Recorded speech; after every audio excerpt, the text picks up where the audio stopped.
Hello everyone, and today we are going to talk about emulation and PlayStation 3 emulation in 2021.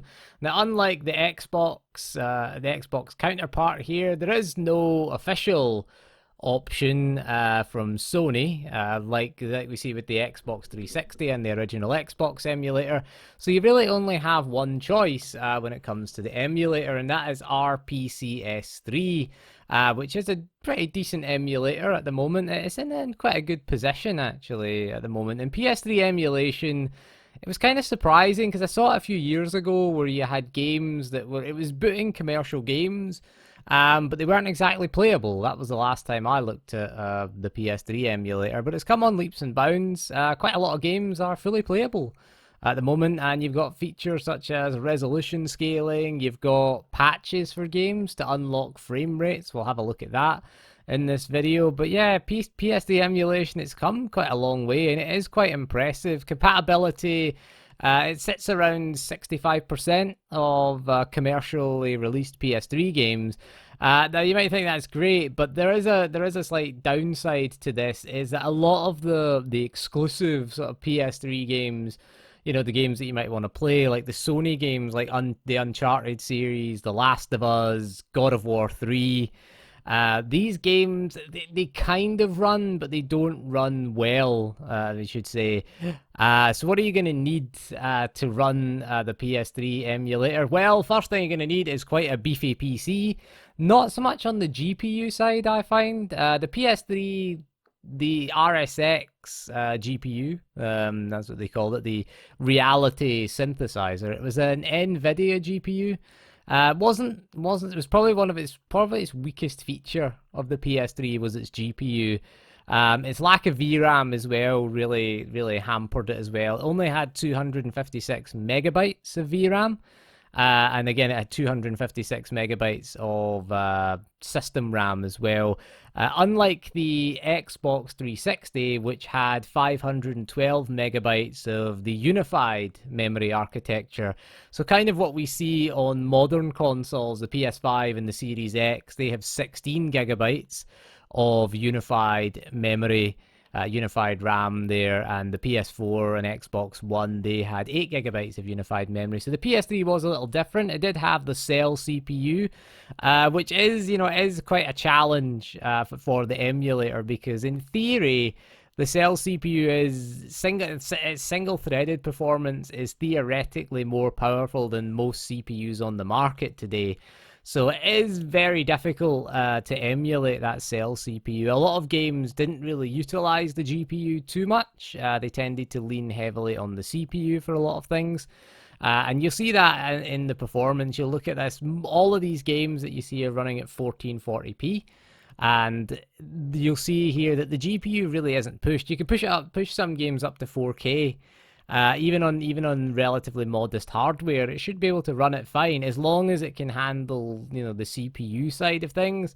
It should be fine to offload some of the things to the GPU, because resolution tends to be dominated by the GPU. Most PS3 games ran at 720p, but yeah, this is something that you're gonna have to look into. Get a beefy CPU, preferably an Intel CPU. I'm using a AMD Ryzen 7 3700X, and the GPU that we're using is an RTX 3080 Ti. But again, it never pushes the GPU. I was surprised that it's not really pushing the GPU very much there. But yeah, in terms of compatibility, some of the earlier Sony games, they will work fine, and some of the less taxing games work. Little Big Planet here works fine. Bit of texture flickering, but other than that, it's fine. No real drops. Every game tends to drop frames when it saves, so you'll see the odd frame time spike when the game is saving. But I think that did happen on real hardware as well. I remember that as a thing. Games that saved in real time, they were writing to the slow PS3 hard drive, and again, it's just things. So what are you going to need to run RPCSX3? So again, we've talked about the beefy CPU. You're also going to need the firmware, the PlayStation 3 firmware. I think it's 4.88 is the latest version. Again, that's easy to get. Just go to Sony's website and you can download it direct there, because you could download it, and if you could put it on a USB stick and load it up on a real PS3 if you wanted to update the firmware offline. So you can just download the firmware and just install it. You just go to File and install firmware and just find the PUP file, the PlayStation Update file, it should be called. That's what PUP stands for, in case you were wondering. So yeah, you just find the PlayStation Update file and just install it, and that's all you really need. Again, apart from a beefy PC, that's all you need to get it up and running. No BIOS or anything like that required, because again, it's all in the firmware. PS3, fairly modern console. So that's all that's required. In terms of game patches, quite a few games have patches, 60 FPS patches. Some games have patches to help them run better, like things like MLAA, the anti-aliasing can be disabled, which helps the CPU out there. I think it was multi-layered anti-aliasing, I think that was what it was called. You can get things that disables that in certain games. It does help games run better. You can get, again, patches for 60 FPS. You're looking at Resistance Fall of Man at the moment. That is being patched to run at 60 FPS. And let me tell you, it's a different game at 60 FPS. Anyone that says 30 FPS is better than 60, they're just wrong, really. I mean, it feels so much lighter to play. And so much better to play, because I always felt Resistance Fall of Man, it was a launch title for the PS3. It was made by Insomniac Games, again, the folks behind Ratchet and Clank and Spider-Man, the Spider-Man games there. So yeah, Resistance was a decent game. I'd love an HD remake or a UHD remake now on the PS5. Would be quite good to play all the Resistance games, but the first game was a launch title for the PS3. And again, it always felt really heavy on the PS3, but playing it on the PC at 60 FPS, so good. I think anyone that says 30 is better than 60, I mean, I don't know what they're thinking, really, because the games feel so heavy at this. And speaking of heavy feeling games, we'll run Killzone 2, and Killzone 2 is an interesting one. It always felt like a very heavy shooter, but on the PC, again, because it struggles to hit 30 FPS on the PC. This one is in-game, I would describe it as. You can't get past certain parts of the game if you don't have motion controls, because it stupidly used the 6-axis motion controls. I think if you use a real PS3 controller, or if you use a DualShock 4, you can use DualShock 3 or 4, it's compatible with this emulator. That will get, you can use like the motion controls there, but I was using an Xbox One controller, so again, couldn't get past that. Stupid motion control gimmicks were all the rage back then, in the early days of the PS3. A bit pointless. You had to use it to turn a valve. Like, I don't see what the point is. You can't get past that with an Xbox controller. It's the same on PlayStation now with Killzone 2 and 3. Again, if you play it on the PC with an Xbox controller, you need like a DualShock 4 or a DualShock 3 or a DualSense even. I think the DualSense is compatible with this emulator as well, so that can be used. But again, you can't get past it. But again, the game feels heavier because it runs about 25 to 27 FPS, not running at full speed.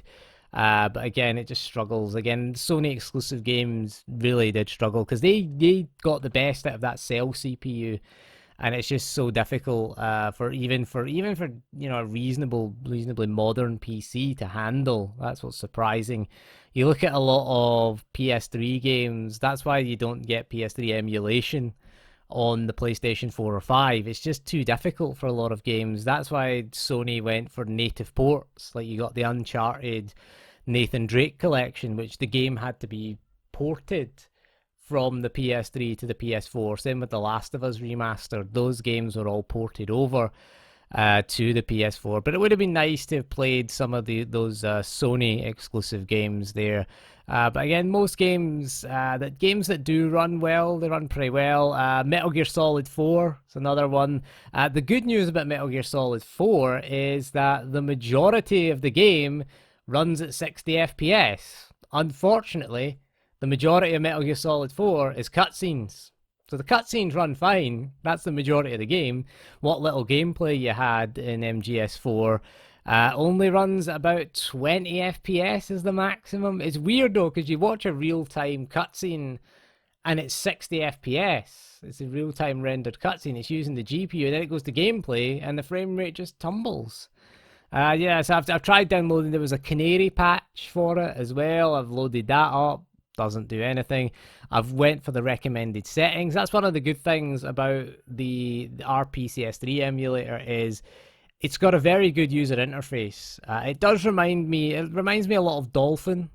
Dolphin has a decent UI, and what you can do is you can create custom settings for each game. You just right click on the game and go to manage settings and create custom settings, because some games will need certain features enabled, certain features disabled. Killzone 2, for example, if you don't have right color buffer enabled, you'll just get a jumbled mess of graphics. You just get no graphics on the screen. Same with Shadows of the Damned. Again, we're taking a look at an underrated game. We always look at an underrated game in these emulation videos, and our underrated game is Shadows of the Damned, which is an excellent game. Again, if you don't have right color buffers in place, if you use resolution scaling, which we are using to get up to 1440p, then it will sort of display, the graphics don't display correctly. Everything's tinged in red. It is a bit weird. It's like Terminator vision, if you want that as an analogy there. Is how it looks. But if you enable that, then it obviously tidies up the image for you, which is quite nice. And again, so a lot of games the games that run well run perfectly fine. A lot of games are third-party games which are either available on other consoles or have native PC ports. And if you've got a choice between emulation and native PC port, the native PC port is always going to be better, because if you have the hardware that's capable of running the PlayStation 3 emulator, you have the hardware to run the game natively on PC, probably at 4K 60 FPS. I mean, most people will have that if you've got a beefy CPU, beefy GPU, although the GPU is not a huge requirement. But again, if you've got that, if you've got a decent PC, then it's probably better off playing the native PC version. So that's what you want to play, is the games that aren't available on PC. These are the games that are these are games that we want to take a look at. But yeah, it's quite impressive. It'd be interesting to see how they can improve it. It'd be interesting to see if they could in the future get these Sony exclusive games running at full speed would be quite nice as well. Running at 30 FPS. I doubt we'll get any of them at 60. Maybe in the next 4 or 5 years, maybe when we get newer CPUs, they might be able to handle the emulation of the cell CPU. So hopefully that's something for the future. But yeah, PS3 emulation is in a good place at the moment. It's certainly developed a hell of a lot since I first looked at this. I think I first looked at this 2 or 3 years ago, and it could barely run commercial games. The only game I could get to run was Street Fighter 2 HD. That was the only game I ever got to run smoothly. And, you know, again, Street Fighter 2 HD is a really old game. But anyway, so that is all for this video. I think next time we'll take a look at Xbox 360 emulation in 2021. So thank you for joining me, and we'll see you again soon, and goodbye.